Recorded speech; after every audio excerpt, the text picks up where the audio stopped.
இந்த படத்தை பொறுத்த வரைக்கும் நான் அடிக்கடி யூடியூப்பில் பேசுகிற விஷயம் வந்து சினிமாவில் வர்ற பெண்கள் 90% பேர் அட்ஜஸ்ட்மெண்ட்டுக்கு ஆளாகிறாங்க அப்படின்னு சொன்னேன். என்னுடைய கருத்தை இந்த படம் முதல்ல ஆதரிக்குது. பெண்களுக்கு வந்து ஆசைகள் அதிகமான நிச்சயமாக அவங்க அடுத்த கட்டம் தன்னுடைய உடம்பை விற்கிறது தான் போகிறாங்கிறதான் படம்.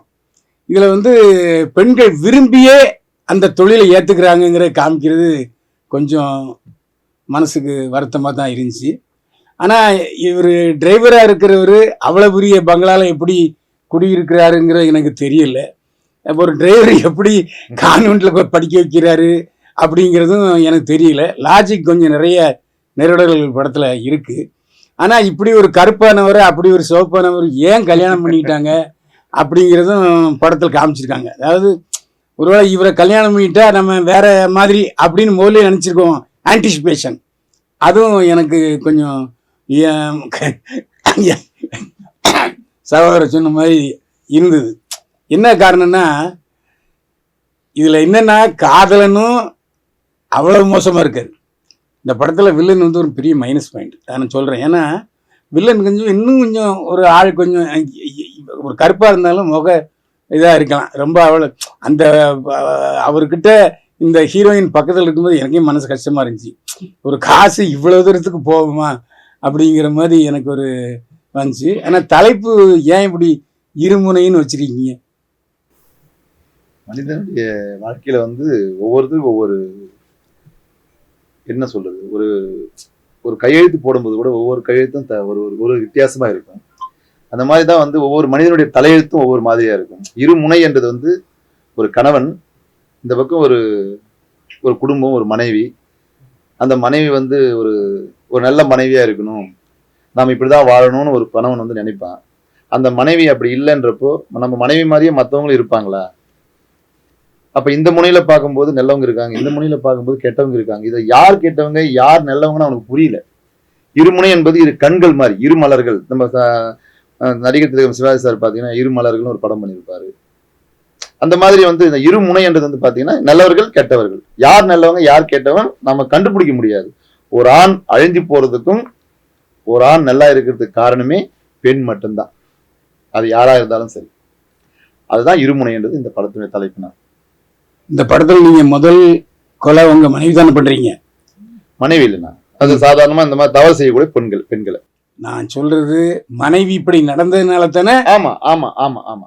அப்போ நீங்க கண்டினியூட்டி மிஸ் ஆகிருக்கிறத நீங்க கவனிச்சிங்களா? எப்படி? ஏன்னா அந்த பொண்ணு கொலை செய்யப்படுற நேரத்துல கட்டியிருந்த சாரி வேற, அதே மாதிரி புதைக்கிற போது பச்சை சாரி கட்டியிருந்தாங்க. அது பழியர்னு தெரியறத நீங்க கவனிக்கவே இல்லையா? என்ன ஊங்குறீங்க? கவனிக்கலையான்னு கேட்டேன். கலரிங் மாறி இருக்கலாம்னு நினைக்கிறேன். கலரிங் மாறல, சாரியே மாறி இருக்கு. அப்படியா? ஆமா, அதை அடுத்த இதுல கவனிச்சிங்க. இவ்வளவு பெரிய ஒரு சீரியஸான விஷயத்துல கொஞ்சம் இடையில கொஞ்சம் ஒரு மனசு திருப்திக்காக ஒரு காமெடி சேர்த்துருக்கலாமே, ஏன் சேர்க்கல? கிரைம் ஃபுல்லா போயிட்டுமே, இது காமெடி.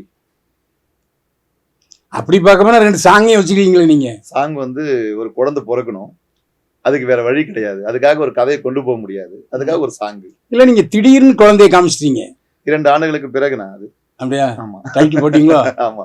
சரி சரி. என்ன எதுக்கு சொல்ல வரேன்னா, இந்த மாதிரியான, ஏன்னா ஒரு கதை, திரைக்கதை, வசனம், நடிப்புங்கிறது ரொம்ப சாதாரணமான விஷயம் இல்லை. நம்ம நுண்ணியமா நம்ம பார்க்கணும். கண்டிப்பா. நீங்க அப்படிப்பட்ட சூழ்நிலையில இதுல நிறைய பெண்களை நீங்க சேர்த்துருக்கீங்க. நாட்டில் நிறைய பெண்கள் இப்படித்தான் இருக்காங்களா? இருக்கிறாங்கன்னு தான் நான் நினைக்கிறேன்.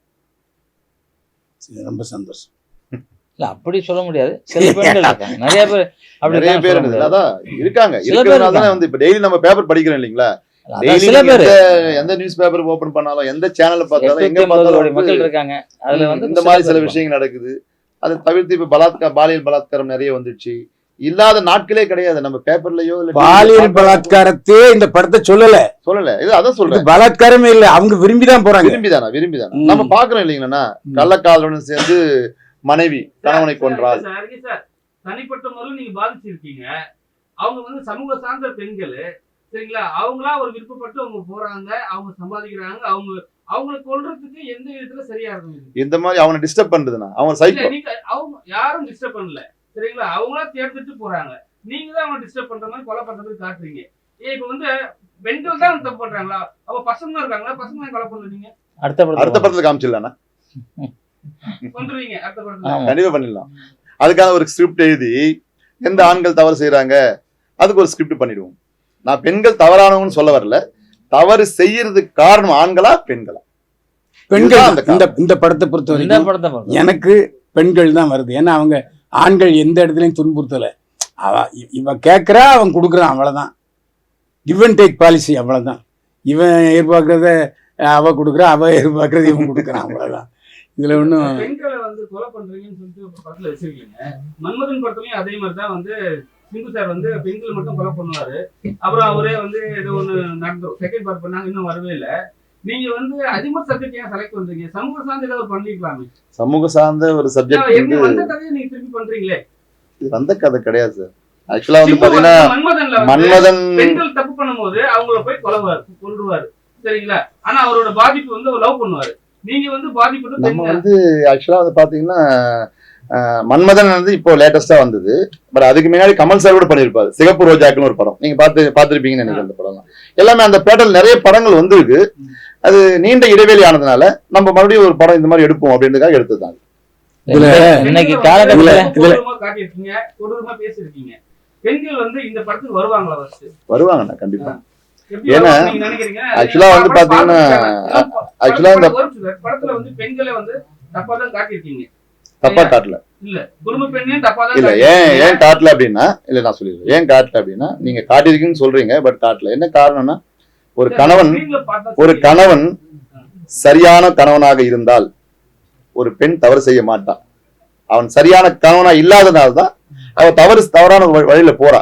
பட் அவனுக்கு வந்து நான் சரியான புருஷன், நீ தப்பு பண்ண அவன் நினைச்சிட்டான், அவனா நினைச்சிட்டான், அந்த பொண்ணு நினைக்கல. பட் இந்த கதையை பார்க்கறதுக்கு நமக்கு அப்படி தெரியும். ஆனா பட் வந்து நீங்க நம்ம நல்ல ஆழமா பார்க்கும்போது ஒரு கணவன் சரியான கணவனா இருந்தால் மனைவி கண்டிப்பா தவறு செய்ய மாட்டான். நீங்க பேசும்போது சொன்னீங்க பத்திரிகையாளர்கள்லாம் கடவுள் நீங்க எல்லாம் அதன் சட்டத்தை நாங்க தூங்குன்றப்ப சமீபத்துல இப்ப மதிமுக கட்சியில் வைகோ அவர்களும் அவர் தொண்டர்களும் சேர்ந்து பத்திரிகையாளர்களை அவதூறாக பேசியும் அவர்கள் தாக்குதல் பண்றாங்க. சென்னை பத்திரிகை மன்றம் வந்து கண்டனம் தெரிவிச்சிருக்கு. இதே ஒரு முன்னாடி மன்னிப்பு கேட்டாரா? இதுல முக்கியமான விஷயம் என்னன்னா, படத்துல நீ அந்த வில்லன் வந்து அந்த கதாநாயகியை ஒண்ணுமே அதிகமா பண்ணல. ஆனா அந்த எக்ஸ்பிரஷன் வந்து ரொம்ப அதிகமா இருந்தது. கவனிச்சிங்களா? அது நல்லா இருந்தது. அதே ஒரு விஷயம். அந்த அந்த சமயத்துல எக்ஸ்பிரஷன்ஸ் வந்து கதாநாயகி நல்லா இருந்தது.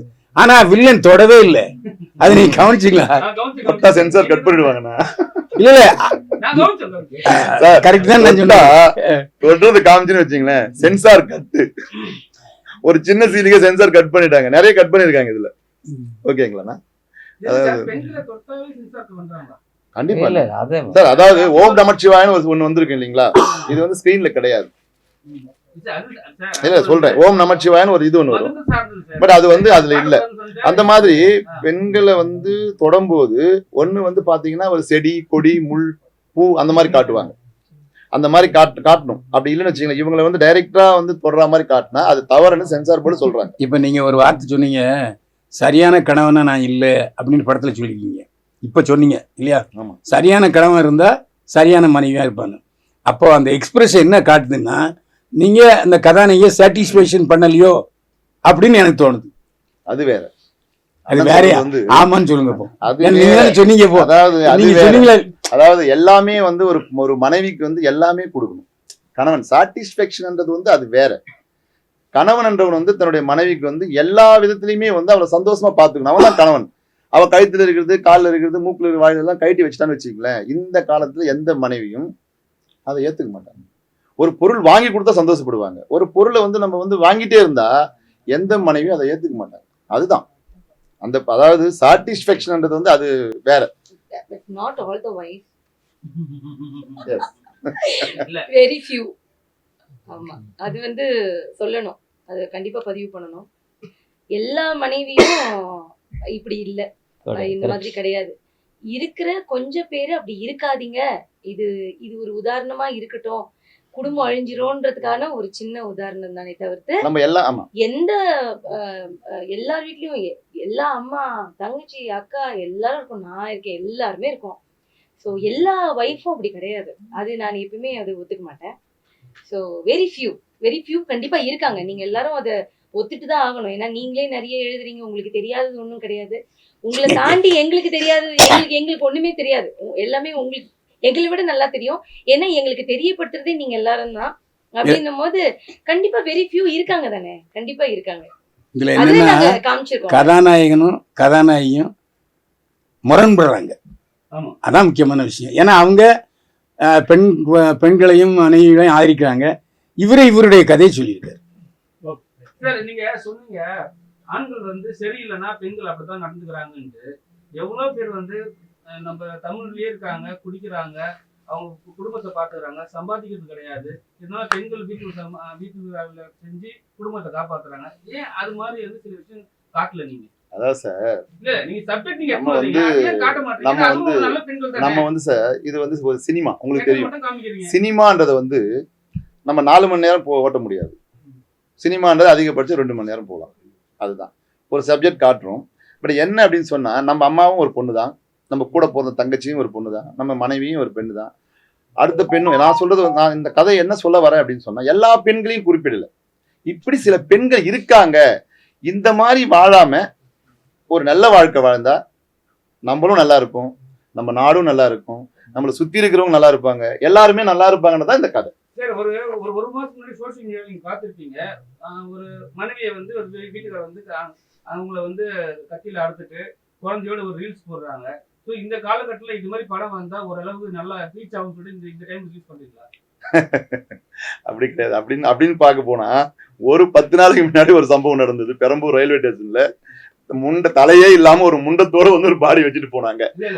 இல்ல சொல்றேன்.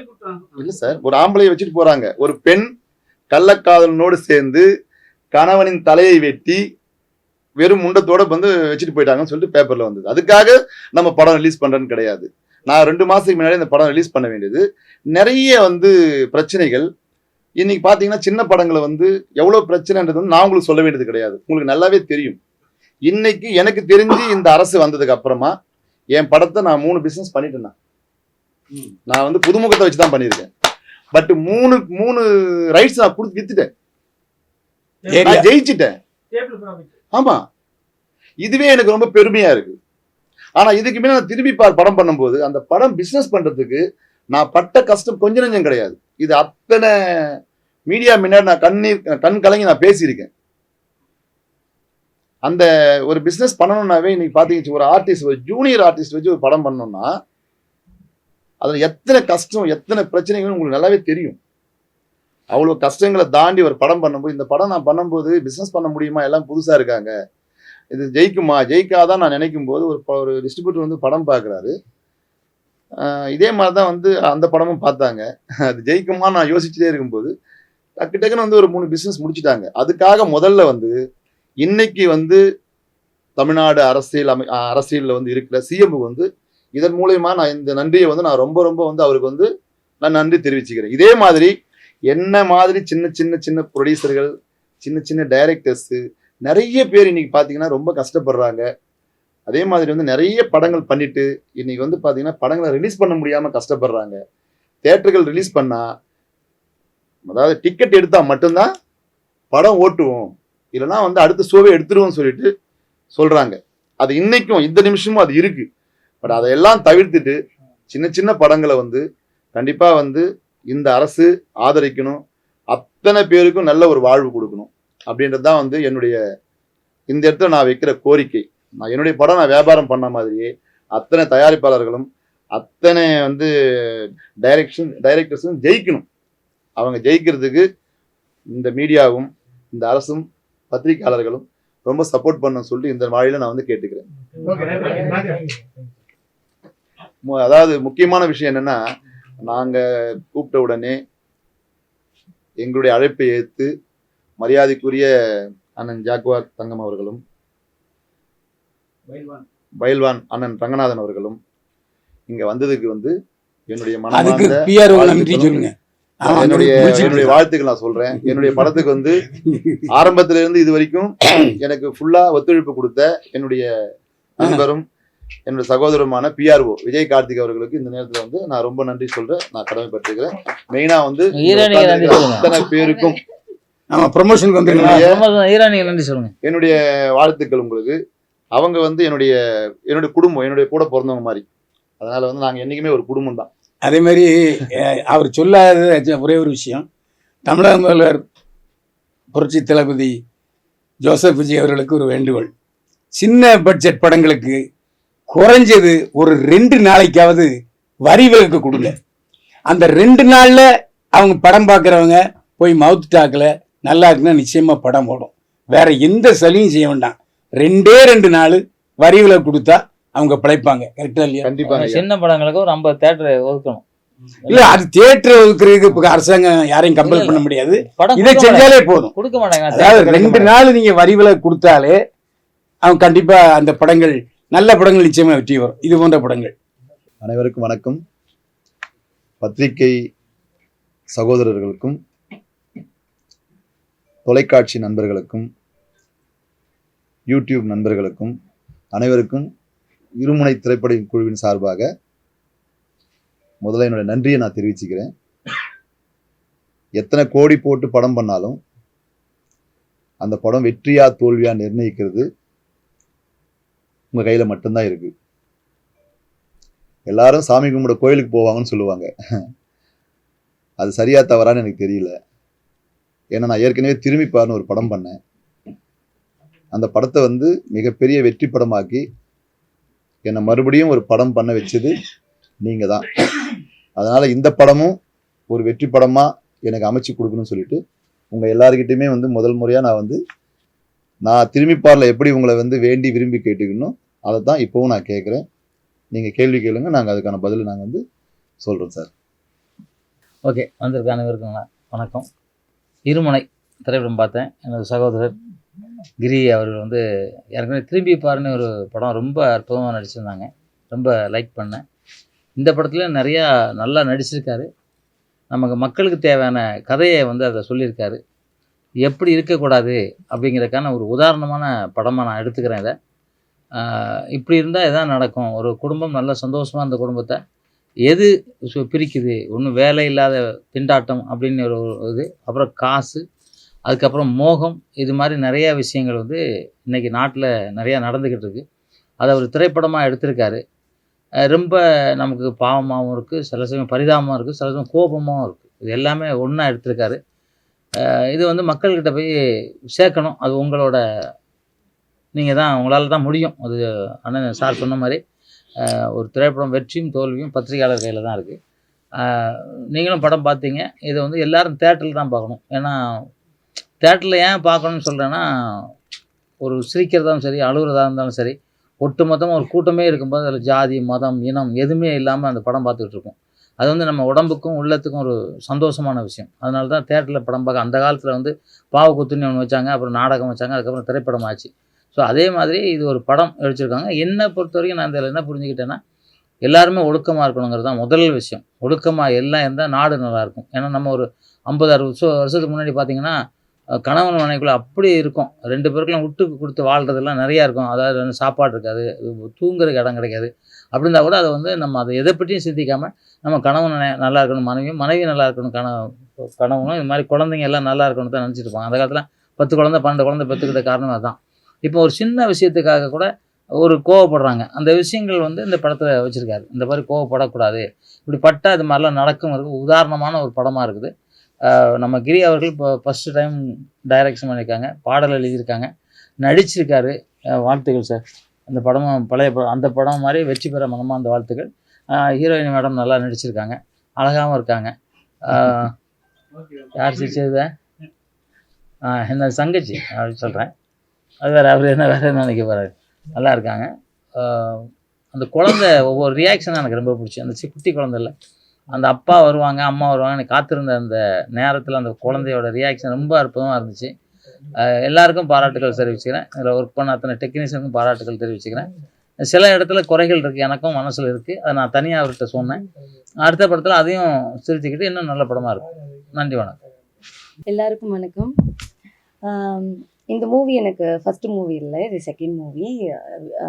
கிரி சாரோட எனக்கு அவரோட ப்ரொடக்ஷனில் திரும்பி பாருன்னு ஒரு மூவி வித்யா பிரதீப்போட ஃப்ரெண்டாக பண்ணியிருக்கேன்.